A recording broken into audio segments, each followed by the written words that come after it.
Why, hello there, and welcome to Kanpai News for the week commencing the 20th of June, 2026. Last one for June. I am your host, Nasuth. I am joined, as always, by Xeno and Thaylien. How are you boys this week? Cooler than last week.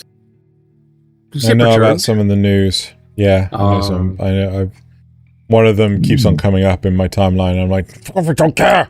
Okay, you're talking about the facts and rumors there. You're not talking about the new. No.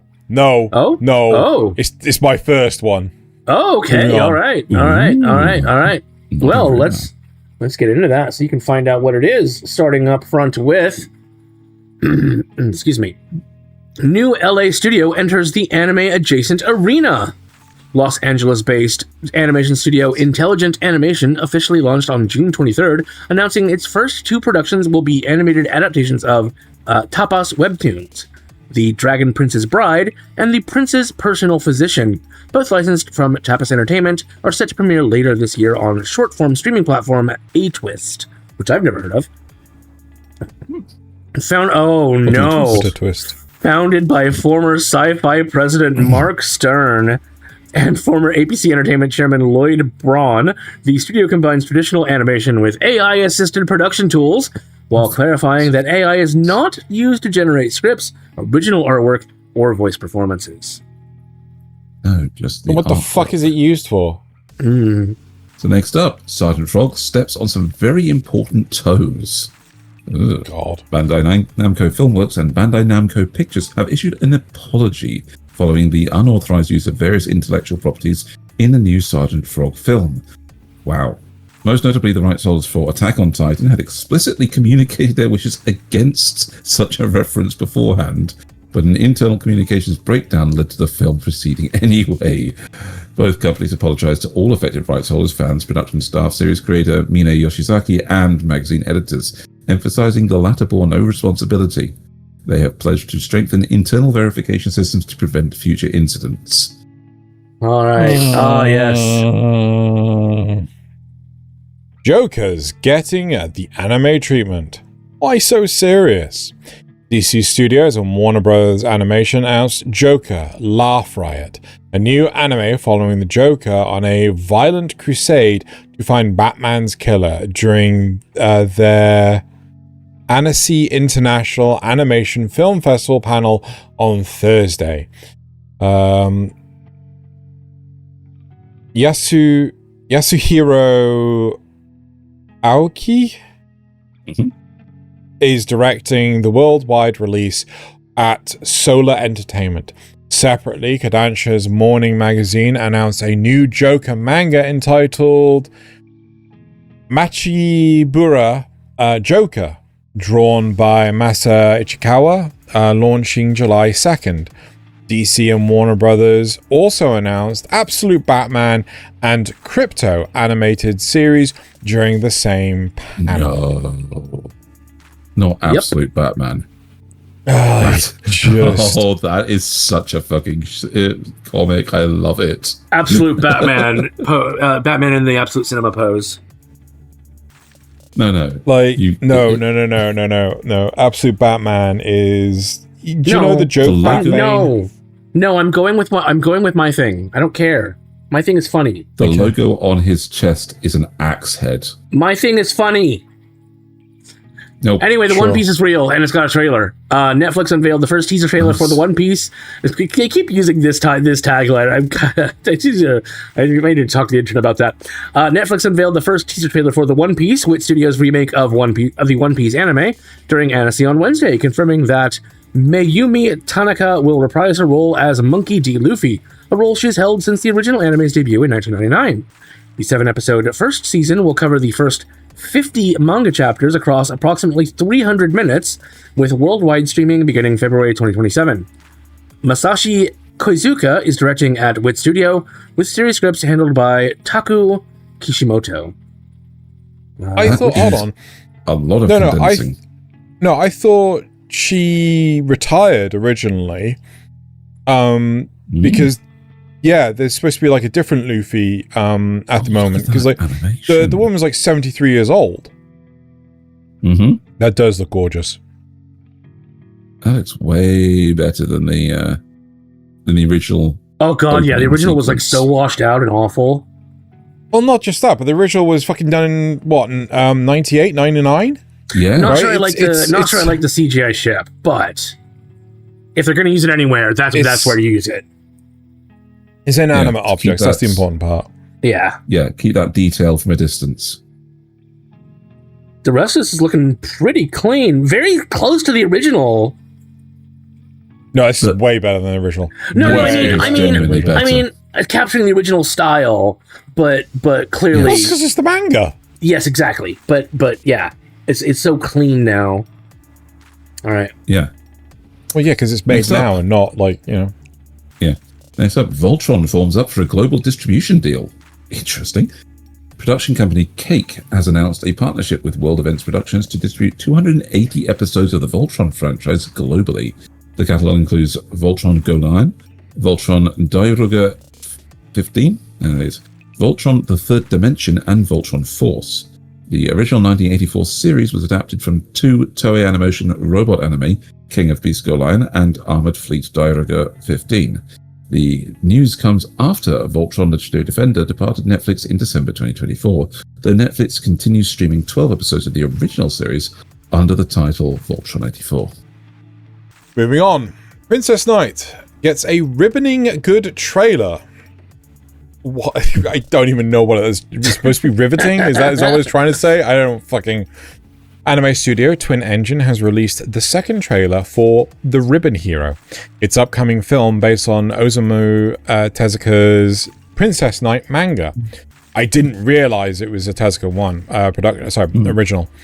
The trailer revealed additional cast members, including Taran Kobayashi as Pine, Koki Uchiyama as Velvet, and Mayumi Shintani as Zerko? As well as the theme song Reborn by Japanese/Korean group Girls Archive. I'm assuming it's a mixed band.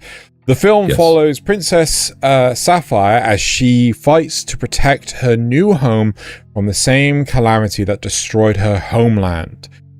Yuki Igarashi directs the film at the new studio Outline, marking his feature-length directorial debut.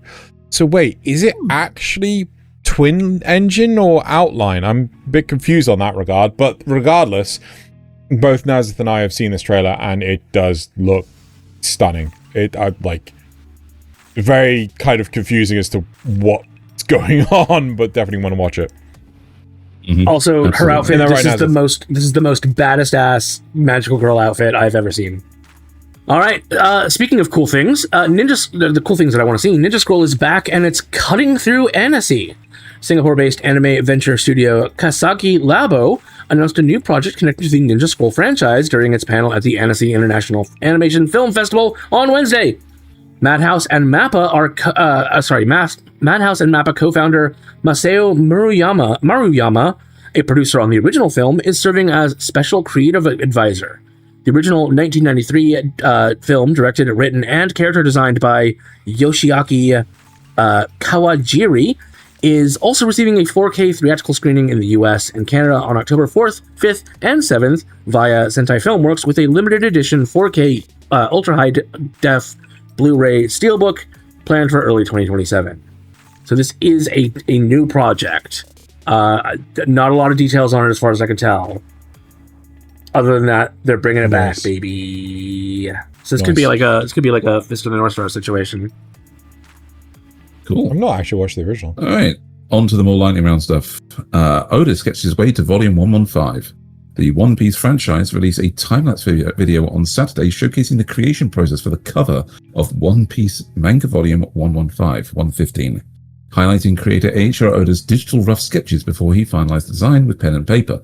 The completed cover was then unveiled on Sunday, Father's Day. Volume 115, collecting chapters 1167 through 1179, is set to ship in Japan in July. This is actually pretty cool to watch. It's great to see the process. Yeah. God, look at that refining. Well, Just oh my god. And then the coloring. That was too big of a jump then. That was way too big of a jump then. Yeah. Oh, that's gone to the pen and paper. So yeah, no, see, yeah.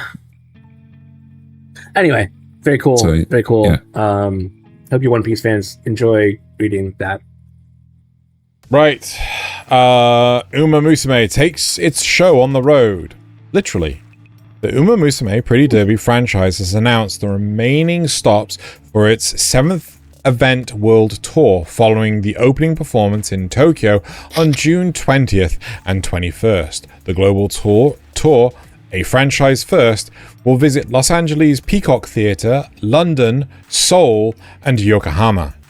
The news comes as the Uma Musume Pretty Derby mobile game, which launched in English for iOS and Android on June 26th, continues to grow its international audience following the Best Mobile Game win at the Game Awards 2025. All right. So you have a chance to go see Uma Musume. I'm at London. Considering the level of mobile games general quality, winning best mobile game isn't usually a hard task.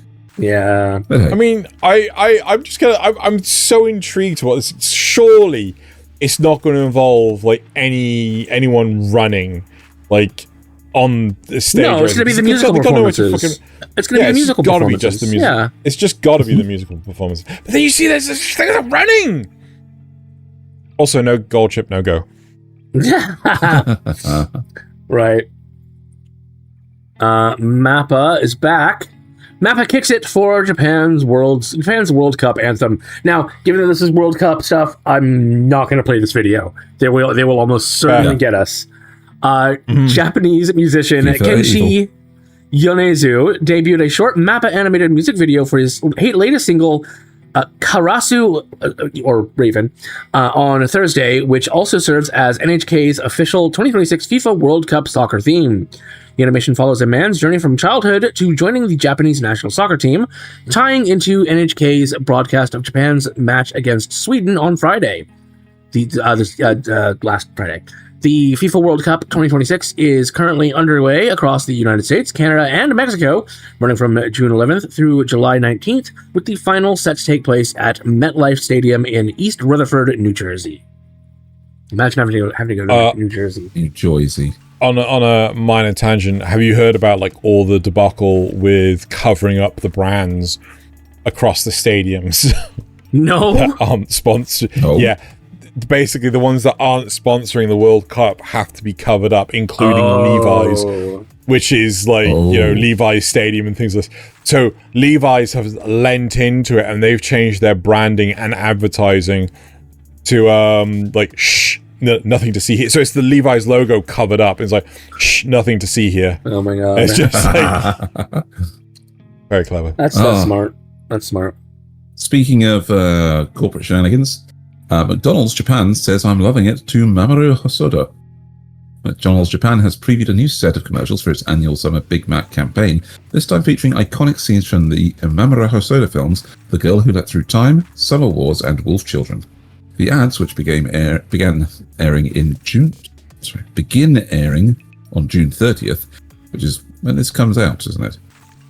Also star figure skating pair Riku Miura and Ryuichi Kihara, and Sakurazaka 46 member Hikaru Morita in live-action segments, and revive Japan's 1980s Coca-Cola jingle, I Feel Like Coke. This marks the second consecutive year McDonald's Japan has used nostalgic anime for the campaign, following last year's collaboration featuring Maison Ikoku, Macross Do You Remember Love, and Kimagure Orange Road. I'll be honest, I was hoping this video stuff last year. I don't know. I think so, yeah. But I'll be honest, I was hoping this video was better. It's cute that they're doing like trying to recreate live action moments, but I was kind of hoping that they'd actually like insert it into the scenes, but lazy. Sorry, what? AI. Speaking of people that can be lazy, Xeno. Yeah, for like I don't know the 5th time in a row. I know it just keeps happening. Now we have the anime, manga, novel, and audiobook releases from June 21st to 27th. 2026. The bulk of the releases are on June 23rd, with some exceptions. In anime, we have Sentai Filmworks released Chivalry of a Failed Knight Complete Collection Blu-ray disc for $70. And Crunchyroll released I Left My A-Rank Party to Help My Former Students Reach the Dungeon Depths Season 1 Blu-ray disc for $70. Did you finish that, Thaylien? That I did, and it's not worth that. Yeah, I think I watched 3/4 of it and I got bored. Yeah. Right. In manga, Seven Seas released the 100 Girlfriends Who Really, Really, Really, Really, Really Love You graphic novel 18 for $14. That means we got plenty more for another season of anime. Yen Press released Animan graphic novel 2 for $16. April Showers Bring May Flowers graphic novel 5. And Blade and Bastard graphic novel 4, both for $13. Kodansha USA released Blue Lock graphic novel 31, which has more animation than season 2 for $13. I thought it was hilarious. In digital manga, Kodansha USA released The Great Cleric graphic novel 16. Hozuki's Cool Headedness graphic novel 31. And I Want to Hold Aonokun So Badly I Could Die graphic novel 14, all three for $11. Then Alpholis released on June 26th, The Legendary Wizard graphic novel 13 and Limitless Skill Getter graphic novel 4, both for $8. Limitless Skill Getter sounds so interesting. Wait, what do you mean? It is in further down? Or? I don't know if it's listed there, but Light Course Recoil graphic novel 5 is listed up here. In novels, Seven Seas released I Like Villains, So I Reincarnated as One, novel 2, and I'm the Evil Lord of an Intergalactic Empire, novel 11, both for $16. J-Novel Club released Long Story Short, I'm Living in the Mountains, novel 6, and The Trials and Tribulations of My Next Life as a Noblewoman, novel 4, part 2, both for $8. And then on June 22nd, released The Frontier Lord Begins with Zero Subjects, novel 14. To Another World with Landmines. Landmines? 30. Landmines? Oh, they found the landmines. Shush. And The World's Least Interesting Master Swordsman, novel 11. All three of those for $9 each. Then in audio books, Country Bumpkin. Shut up.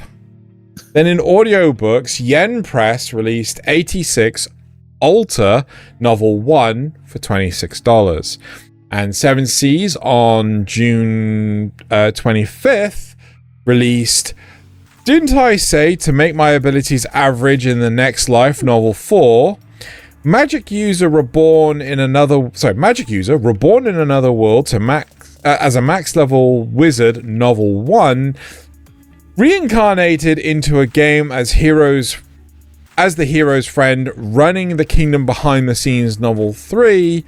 And Sword of the Demon Hunter, Kijin Gentosho, novel 12, all four for $25. Oh, there you go. He did it. He made it, everyone. He made it. I still think that was a good one. The world's least interesting Master Swordsman. Used to be the Country Bumpkin, and he went to a Master Swordsman and became the least interesting Master Swordsman. Anyway. I'm only watching that series, second season, to annoy Xeno. Why? You're only hurting yourself. I just tune you out. Right, on to everyone's favorite part of the show, the facts and rumors. Xeno has a boatload for us this time, probably because there's been a lot of announcements on shows. Starting with everyone's favorite show, Classroom of the Elite, getting a season 5 in production. This is a fact. And by everyone's favorite, I mean, why, God, why? Kadokawa officially announced Season 5 of Classroom of the Elite on June 24th, 2026, coinciding with the finale of Season 4, with both Anime News Network and Crunchyroll News reporting the green light alongside a newly released key visual. Well, for the same reason that this next one is also true. People are dumb. Yes. Because we're not even going to just start it. Rent a Girlfriend season 6 is in production, and that's a fact. And I'm immediately upset. Following the broadcast of season 5 finale on June 27th, 2026, the production officially confirmed that season 6 is in production, with a celebratory illustration released alongside the announcement. No release date or timeline has yet been provided. Who the hell's the target demographic for this? I just gotta know. Japan. Cuckolds. No. Gender. Which gender fucking wants to read this? Or watch in this case. Cuckolds. Japanese cuckolders. men. Moving on. Fist of the North Star is getting a season 2, and this is a fact. The new CGI animated Fist of the North Star anime, produced by TMS Entertainment and distributed by Warner Bros. Japan, premiered on April 10th, 2026 on Tokyo MX and Amazon Prime Video. The series is structured to... Maybe that's why the dub's bad. The series is structured to split cores, as split cores. The first core airing April to June 2026, and the second core confirmed for 2027, with the season yet to be specified. This is confirmed by both Anime News Network and Fandom Post. Never heard of them. Note, this is not a continuation of the original 1984 Toei series, but the brand new blah blah blah blah. I'm not going to bother reading the rest of it. You all know it's the CGI one. The awesome CGI one. But yeah, you might be right that if it's Amazon, they might be using the CGI voice or the AI voices. That would... No, they just don't care. They're just a bunch of poopy buttheads. It's just bad voice acting, not CGI AI. Anyway, Witch Hat Atelier Season 2 is in production. This is a rumor. As of June 28th, 2026, neither Bug Films, Kodansha, nor Crunchyroll have officially confirmed Season 2. The only source remains the June 4th Sugoi Light post on X. Popverse explicitly states no official source can be found to confirm the claim. Yeah, sorry, the site formerly known as Twitter. Post on the site formerly known as Twitter. Mm-hmm. And while Sugoi Light has been pretty reliable, they're not always. No, that's crap, because there are so many times. All the stuff to do with 86 Season 2 is Sugoi Light. Right? Oh, so, well, fun, no, it's really 50-50, right? Yeah. It's Yep. Next up, Wistoria Wand and Sword Season 3 is in production, and this is a fact. The anime's official website and social media channels announced Season 3 is in production immediately following the Season 2 finale on June 28th, 2026, with Anime News Network confirming the green light. No release date or production staff details have been revealed yet. Moving on. Cyberpunk Edge Runners Season 2 will air fall 2026 or autumn 2026, like real people say. No official... sorry. God, Jesus Christ, I've read the wrong thing entirely. The official Cyberpunk Edge Runners site formerly known as Twitter account... Can you say whether it's a fact or rumor? It is a fact. Confirmed a autumn 2026 release window, with Netflix also sharing a promotional poster on June 25th, 2026. The series is produced by Studio Trigger in collaboration with CD Projekt Red, directed by Kai Ikarashi, and will stream exclusively on Netflix. And from the teaser poster stuff, it's an entirely new cast of characters. As it should be. Good. I'm gonna double read saying autumn with me being like fall. Foul. Anyway. Right, our very last one. Kagurabachi will air April 2027, and this is a fact. The official anime website and a press release from co-chief production partners Cyber Agent and Shochiku confirm that Kagurabachi, produced by Studio Cypic, will begin broadcasting and streaming in April 2027.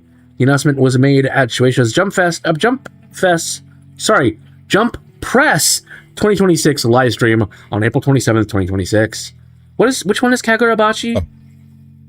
It's the new one, the guy with the sword. Yeah. It's the one that everyone's fucking... It's the new Shonen Jump one with the guy and the sword. Yes. Right, yeah. I said new. I remember that one. Everyone's so excited for that. Supposed to actually be a surprisingly good Shonen Jump, but that's what they said about Solo Leveling. Solo leveling the manhwa is good, but solo leveling the show is not. Right. Well, that will do it for this week's episode. And make sure you stay tuned later this week for Kanpai Cast, where we're doing our spring 2026 full season review. Some really good stuff in there. You might be surprised. You might be surprised at a few of the ratings, though. So make sure you tune in for that. And then hopefully we see you back here next week for more news. News. News.